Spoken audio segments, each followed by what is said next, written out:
प्रणाम है उन सभी को जिन्होंने हमारे चैनल को सब्सक्राइब किया, लाइक किया और शेयर किया। हम आपको आगे की कथा बताते हैं। आपने पहले सुना जब माता रेणुका जी को गंधर्वों की सेवा के लिए रुकना पड़ा, उसके आगे कथा। यह खबर जब जमदग्नि ऋषि को लगी तो उनका क्रोध जाग उठा और वो माता रेणुका को गंधर्वों की सेवा के लिए रुकना पाप कर्म समझ बैठे और अपने कुल को कलंकित करने का दोषी माता रेणुका जी को ठहरा दिया। अपने पुत्रों को आदेश दिया कि अपनी माता का शिरश्छेदन छेदन कर इस कलंक को मिटाए, परंतु उनके 3 पुत्र जब बारी बारी माता के पास गए तो माता की सेवा भावना देख वापस लौट आए। भगवान परशुराम जब अपने तप से वापस अपने पिता के आश्रम लौटे तो पिता को दुखी और माता रेणुका को वहां न पाकर पिता से दुख का कारण पूछा। पिता ने माता रेणुका का परपुरुष सेवा और बिना आज्ञा गंधर्वों के पास रहने से भृगु कुल को कलंकित करने का दोषी रेणुका का शिरश्छेदन का हुक्म राम को दिया। राम ने पितृ आज्ञा का पालन कर माता रेणुका को लेने के लिए गंधर्वराज की ओर प्रस्थान कर दिया और माता रेणुका के समीप पहुंचकर उनको प्रणाम कर अपने पिता की आज्ञा का पालन करने के लिए विनती की। माता रेणुका ने राम को आशीर्वाद देकर कहा, पुत्र, मैं तुम्हारी ही प्रतीक्षा कर रही थी। भगवान परशुराम ने अपने पिता की आज्ञा माता को सुनाई तो माता अंबा ने परशुराम को अपने पिता की आज्ञा का पालन करने का आशीर्वाद दे कहा, पुत्र, मैंने जो अपराध किया है उसका कलंक तभी मिट सकता है जब तो अपने पिताजी को दिए वचनों की पालना करें। इस पर परशुराम बोले, अंबा, मैं आपका शिरश्छेदन के उपरांत अपना भी शिरश्छेदन कर लूंगा, क्योंकि जननी माँ की हत्या कर इस वसुंधरा पर जीवन यापन और अपने धर्म संस्कृति का विस्तार में नहीं कर सकूंगा, इसलिए आपके साथ मैं अपनी भी हत्या कर लूंगा। माँ अंबा ने परशुराम को कहा, बेटा, तूने अभी इस सृष्टि पर ब्राह्मणों का वीरों की भांति पोषण करना है और उच्च संस्कारों का प्रचार करना है, परंतु माँ, परशुराम जी बोले, मैं अपनी जननी माँ की हत्या कर किस प्रकार उच्च संस्कारों का प्रचार कर सकूंगा।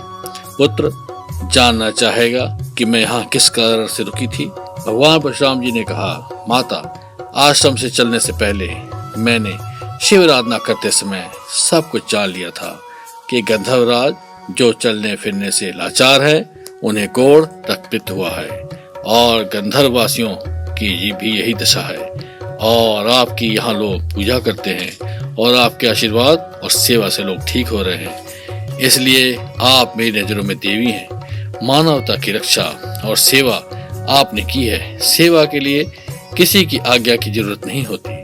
अंबा, मैं तो अपने पिता के मुख से निकले आदेश का पालन करने के लिए प्रतिबद्ध हूँ। माँ को लेकर दूसरे दिन आप भगवान परशुराम अपने पिता के आश्रम में पहुंचे। बोले, पिताजी, मैं माँ को ले आया हूँ, अब हुक्म दीजिए और मुझ में अपनी माँ पर प्रहार करने की शक्ति दीजिए। परंतु पिताजी, आपको माँ के साथ मेरा भी श्राद्ध करना पड़ेगा। क्यों बेटा? जमदग्नि ऋषि ने पूछा। क्योंकि माँ की हत्या के बाद मुझ में जीने की लालसा न रहेगी और मैं खुद को पद भी कर लूंगा ताकि संसार में लोग मुझे माँ के हत्यारा न कहें। पिताजी, आप क्रोधवश में ऐसा आदेश दे रहे हैं, कृपया ध्यान मग्न होकर माँ के आचरण की सच्चाई समझने की चेष्टा कीजिए। मुझे कुछ नहीं सुनना इस कलंकनी के बारे में। तो ठीक है पिताजी, मैं अपनी माँ और अपना वध करने के लिए तैयार हूँ। तभी जमदग्नि ऋषि क्रोधाग्नि से बाहर निकलकर ध्यान मग्न हो गए तो सभी कुछ उनके समक्ष पेश हो गया और उनकी आंखें खुल गईं कि वो बहुत बड़ा पाप करने जा रहे थे। अपनी देवी समान पत्नी रेणुका पर कलंक का लाछन लगाकर भी उन्होंने अपराध किया है और अपने पुत्र भगवान रौद्र स्वरूप को भी इस अपराध में शामिल करने के लिए मजबूर कर रहे थे। अतः ध्यान अवस्था से बाहर आते ही उन्होंने अपनी गलतियों का एहसास किया और कहा, पुत्र, तुमने अपनी माँ का वध करने के लिए फरसा उठाकर ही ऐसे कलंक को समाप्त कर दिया और मेरी भी आंखें खोल दी। अतः मैं तुम्हें दीर्घायु का आशीर्वाद देता हूँ। तुम युगों युगों तक अपने शौर्य वीरता संस्कारों का प्रचार प्रसार करते रहो और कलयुग में तुम फिर कलजी की रूप में अवतार लोगे और कलयुग कारण धर्म का नाश करने वाले, संस्कारों का हनन करने वालों, ब्राह्मणों पर अत्याचार करने वालों का विनाश एक बार फिर से इस वसुंधरा पर से तुम्हारे हाथ होगा, क्योंकि ये कली का चक्र है। इसमें ब्राह्मणों और ब्राह्मणत्व का हनन तीव्रता से होगा।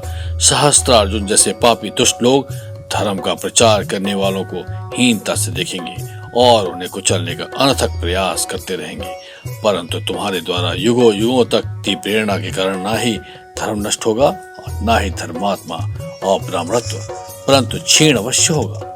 परंतु जब ऐसे दुष्टों नीचों की धूर्तता बढ़ेगी और अपने चरम सीमा तक पाप बढ़ जाएगा, कलयुग खड़ा होगा, तभी तुम्हारा अवतार होगा। इस वसुंधरा पर बहुत सी जातियां विचरण करेंगी और अलग अलग देशों में परिवर्तित हो जाएंगी, परंतु धर्म का परचम हमेशा विजयी रहेगा। इस पवित्र परशुराम चित्र का नित्य पाठ और नित्य श्रवण करने से मनुष्य के हर क्षेत्र में विजय, अनिष्ट ग्रहों का दुष्प्रभाव, रोगों से लड़ने की क्षमता, खोई हुई सत्ता, छीना गया धन, संपत्ति की प्राप्ति होती है और व्यक्ति निरोग और त्वचा रोगों से मुक्त होकर माता पिता का आज्ञाकारी व धर्म को मानने वाला, अधर्म का नाश करने वाला और पराक्रमी होगा।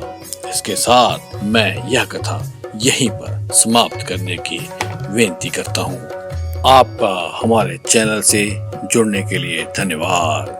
आप हमारे चैनल को लाइक, सब्सक्राइब और शेयर कर दें और हर नई जानकारी के लिए आप हमारे चैनल के बेल को दबा दें, ताकि हर नई नोटिफिकेशन आप तक पहुंचती रहे। नई नई जानकारी के साथ आपका हम स्वागत करते रहेंगे सनातन आइस में।